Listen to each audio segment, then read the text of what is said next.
Hello viewers, Marianne from Revealing Light Tarot. How are we all today? Wherever you are in the world when you're watching this, a huge shout out to you and thank you for supporting my channel.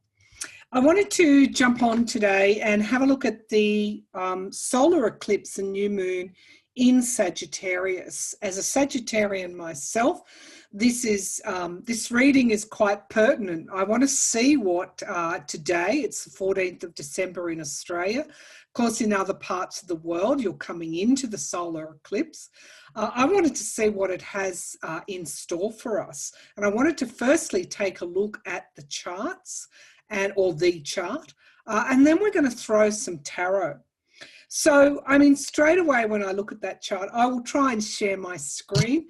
But before I do, let's just ring this bell here and get this reading started. So a few deep breaths, everybody, and let's just, flow into that energy because that's one of the most important, I guess, energies or vibrations that we can take advantage of at the moment is stepping into the flow. It's like there's a little doorway there for us and it's open, and all we have to do is take a step toward it and join with that flow, because that flow is telling us that, eventually this, we're in the birth canal now. There is a new cycle beginning.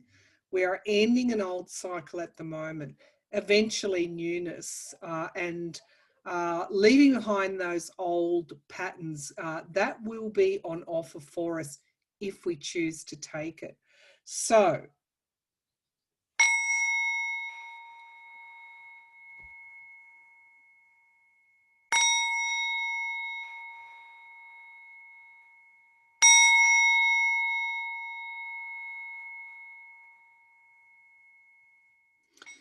okay, let's get started. Now I'm going to attempt to share my screen.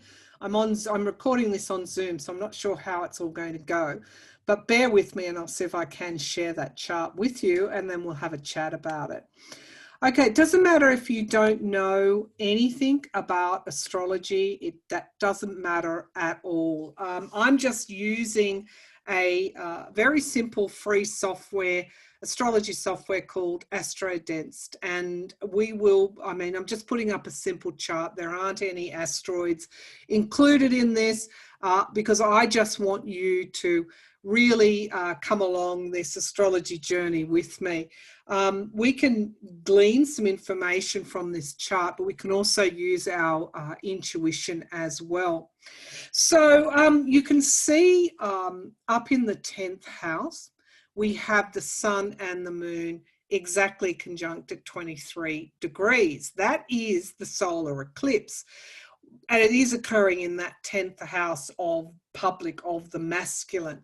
Right alongside that is Mercury at 20, I should have brought my glasses, at 20 degrees here. I think that's 20 degrees, yes.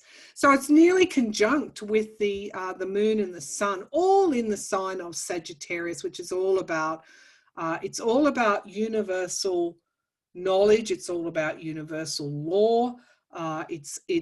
Sagittarius is a mutable sign, so they will be flexible. There is a softening aspect here with Sagittarius. By far, they are the softest of the fire signs.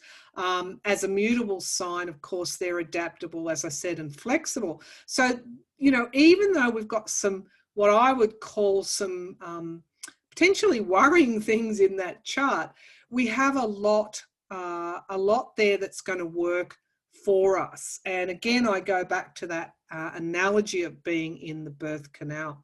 So whatever happens now we were in the shadow of the solar eclipse. You are in America and other places are in the shadow.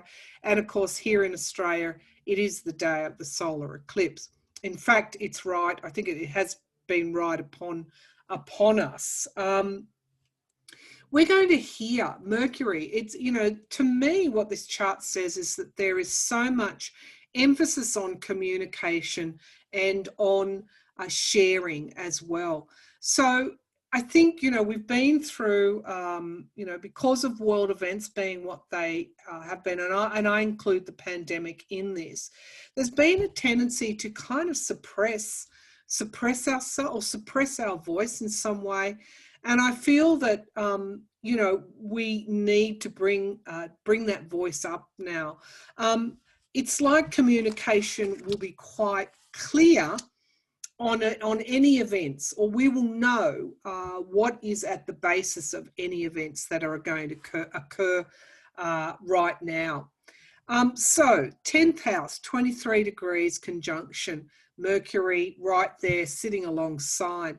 To me, also, we have that square with Neptune in Pisces, which means that to me, our feelings and our fears are going to be you know, are going to be there. We're going to see that. We're going to be aware of what we're fearing. And because there's that square there with Neptune in Pisces, you know, and Mercury there as well, we are going to, what is hidden is going to be quite clearly seen and quite clearly communicated. So if events, even if they are negative in nature, were, you know, if we hadn't had this solar eclipse, in the past, we may not have seen these tensions before. They've always been there. We just haven't seen them. We're going to get a chance to see exactly what it is that is lurking in that shadow, because that is the other thing with the solar eclipse. It is all about that bright, that illumination coming. There's that dark void, and then illumination comes. So very important that Mercury is sitting there right alongside the sun and the moon in that 10th house in Sagittarius, the sign of universal law, of sharing information, sharing knowledge, when it is so positively oriented. Now, also, I feel like there's a cathartic aspect to this chart, because there are some more difficult aspects. To me, with the Jupiter and Saturn there sitting at 28 and 29 degrees in the 12th house, which is endings of cycles, you know, you could have that last gasp of that Capricornian, that very intense. Pluto's still sitting there at 23 degrees in Capricorn, so it's right still conjunct with Jupiter and Saturn. We're not out of the woods yet. Whatever the situation, this isn't a political reading, although some of these trends could be applied. Whatever situations you're bringing to an end that have been really dogging you through 2020, expect this last expression of them. And because you've got those squares down to, well, it's really leftover Capricornian energy. But because you've got those squares there down to Uranus, so Jupiter squaring Uranus, you could have the unexpected arise today in that second house of possessions, of ownership, of this, you know, the things that we call our belongings.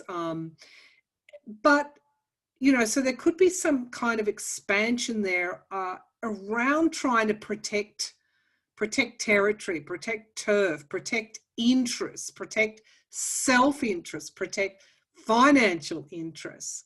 And of course, we do also have the Jupiter squaring Mars.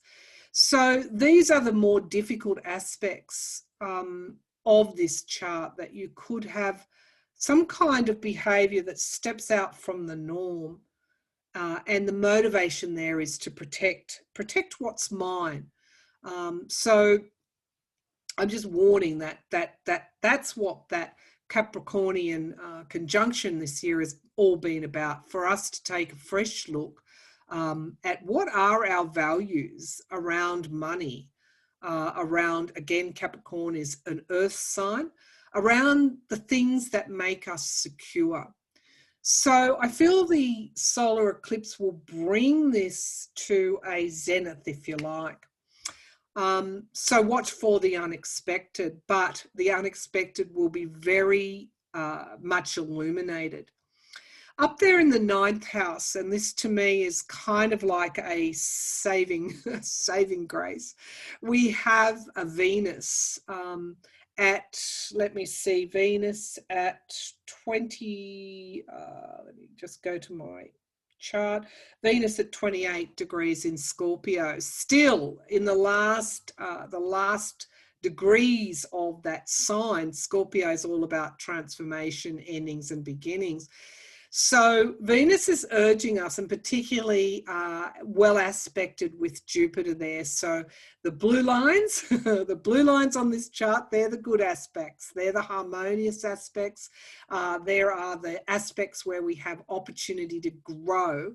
The red lines are the more difficult, although red lines can be squares and conjunctions, squares and oppositions.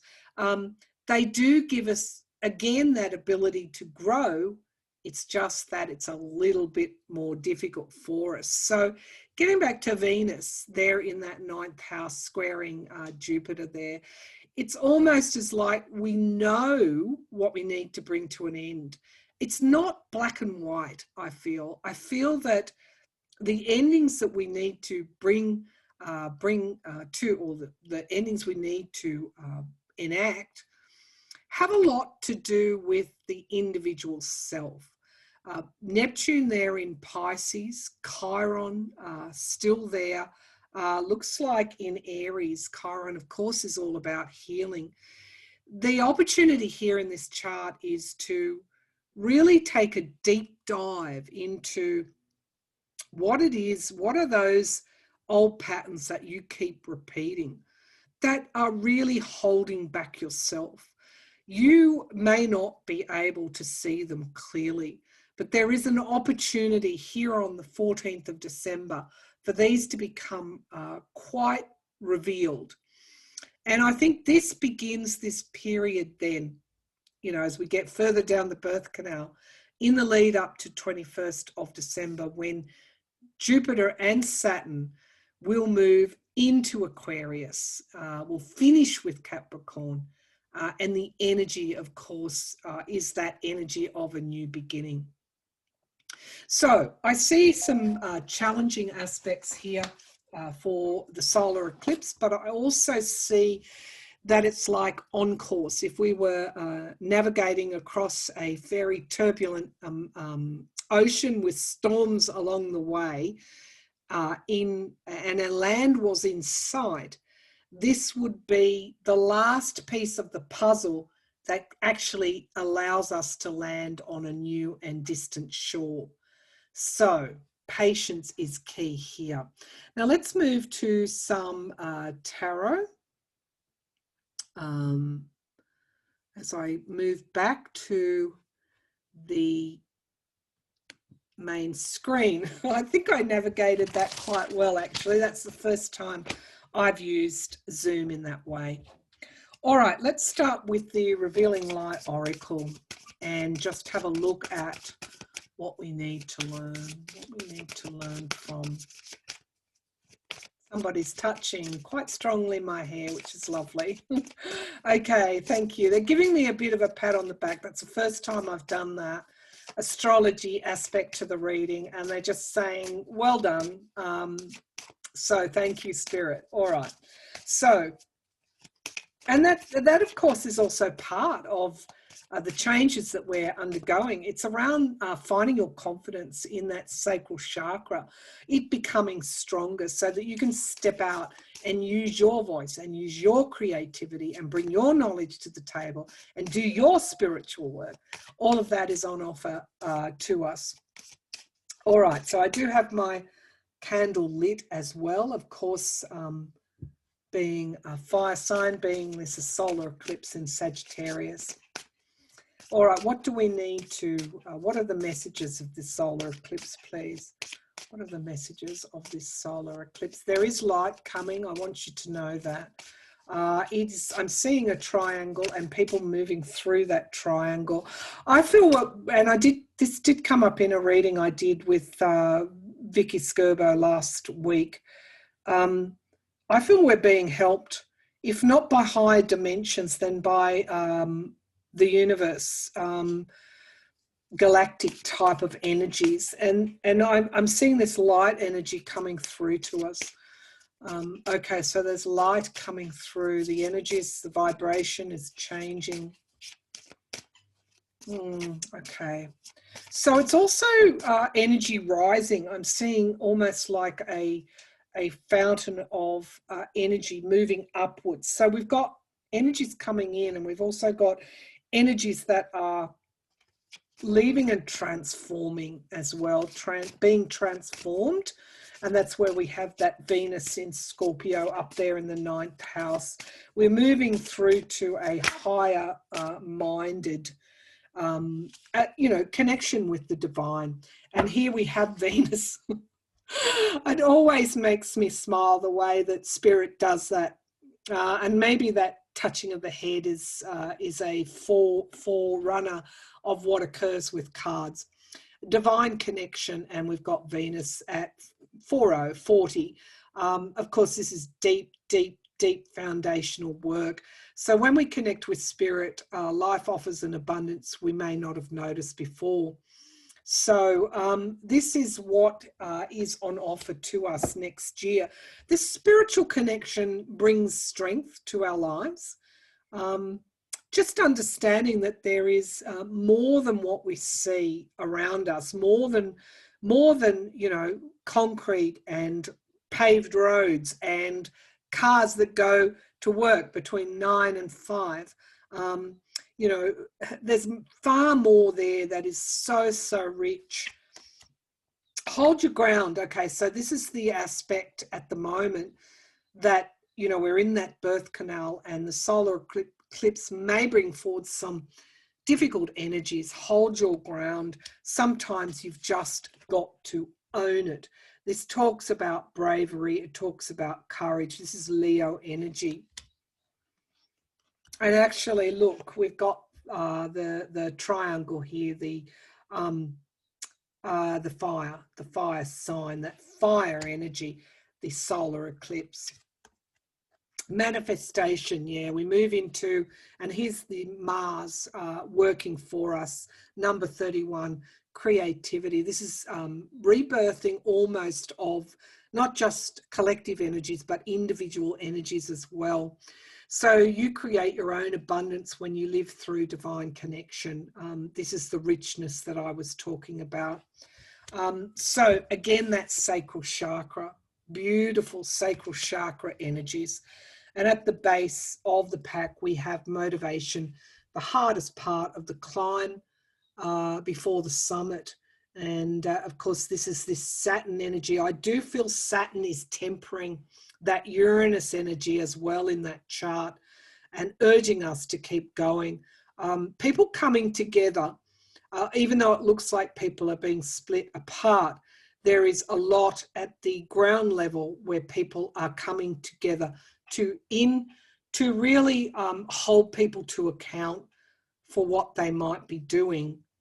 And also reminding people that are, straying out and attempted to bring forth those aggressive energies during this rebirth. It's reminding them that there will be consequences. Absolutely will be consequences for their actions. All right, I'm going to pull a few. Let me see. So that was the Revealing Oracle deck. This is the Queen of the Moon Oracle. Given that we're in this solar eclipse shadow, and for those in Australia, it's right there with us. So I want to see with the Moon Oracle what it is that we have to learn, Spirit. What is it that we have to learn? I'll pull tarot in a minute on that question, but I just want to see from an energetic point of view, which Oracle cards are so good at giving you. It's like they give you the overarching energies, the tarot gives you the detail. What is it that we need to learn during this solar eclipse in Sagittarius? Solar eclipse in Sagittarius. Yeah, there is an ascension, the way to ascend, because that's what I'm feeling and seeing. the way to reach the higher mind. And really also leaving those that haven't, leaving them behind. Okay, so that's the challenge and the opportunity here for us all at the same time. This card wants to step out here, and this is the unexpected, number 43. Whatever that Uranus energy is there for us to learn from. The planet of rebellion, the unexpected, shaking us up. This, believe it or not, whatever we're going through at the individual or collective level is as it should be. So what do we need to learn from? Resistance, yeah. You know, finding your voice. If there is a find your voice card in this deck, I hope it comes through. Resistance and protection of the earth as well. We're moving into an era when protection of our earth is so vital. And we've got a chance. We have a chance because it's going to undergo a great deal of change. We're going to undergo a great deal of change over the next 3 to 4 years and decade, I'm hearing. Sovereignty, Queen of the Moon, sovereignty, 41, foundational work, standing in your own truth, your own authenticity. So very important. There's the triangle. The energies that are coming through will allow us the freedom to do that as we cast off those chains of the Capricornian era. Self-love. How many times, 6, healing, how many times has this card come up in the last few weeks for the readings that we're doing? Self-love. Self-love. It's that Queen of Cups energy. What is at the base of the pack? Unfortunately, you've got this instinctive behavior, this sort of out of control energy. It's like that energy, that leftover Capricornian energy that we see in the chart is, you know, sensing the ending of something and coming forward in a way that is, wolves can be protective as well. But this is hunger. The energy here is hunger, wanting to feed that appetite for aggression. That's part of that old Capricornian energy that is fading. And I see pleasure and I see fear. And I associate that very much with this hunger energy. There are those bad actors at this time who are taking a great deal of pleasure from the fear of others. This is coming to an end. This energy is patriarchal and it's coming to an end. All right, let's move over to the tarot and let's pull a Celtic cross and see what we have to learn here in a bit more detail. I'm using my Spellcaster's Tarot. Forgive my throat. I always come to the table without water, but we will persevere through it. Actually, I'll just spray throat chakra and see if that will help. It generally does. Okay. All right, let's see what we can see with this tarot here around the solar eclipse. What are the main messages from Spirit also? And what do we need to learn? Messages, please. Guidance, wisdom. What are the main messages for us for this solar eclipse in Sagittarius? Yeah, there's a certain, I just heard be brave as well, because we've got the 5 of Wands. There could be arguments, there could be, it's competitive energy with that wolf moon hunger energy there. It's wanting to win at all costs. It's division.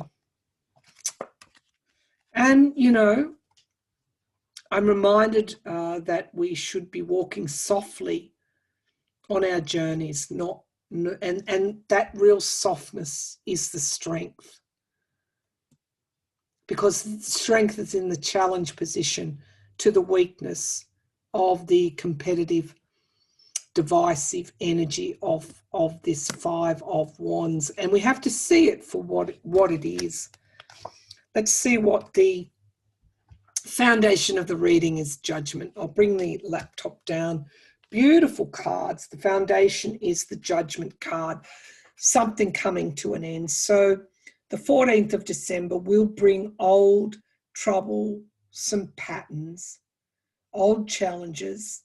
We have the opportunity to bring them to an end, to bring the Tower moment, which is at the base of the pack, to move through the Tower moment. In the past, we've had the ending here with this Ten of Swords. Something has ended. And we see these wolves gathering around the body. Again, wolves can be protective, but it's almost like a person has a crown on. It's like those that seek to dominate, those that seek to override individual will with their own interests are falling or will fall. In the sky, we have these beautiful major arcanas: strength, judgment, the World card, endings and beginnings. If you didn't know or sense that we were ending a cycle, you surely must by now, because these cards can't be any clearer. The Knight of Pentacles, this knight is on the move, albeit a little slower than the other knights, but this knight has a reliability. This is about fractures being mended. This is earth energy here as well.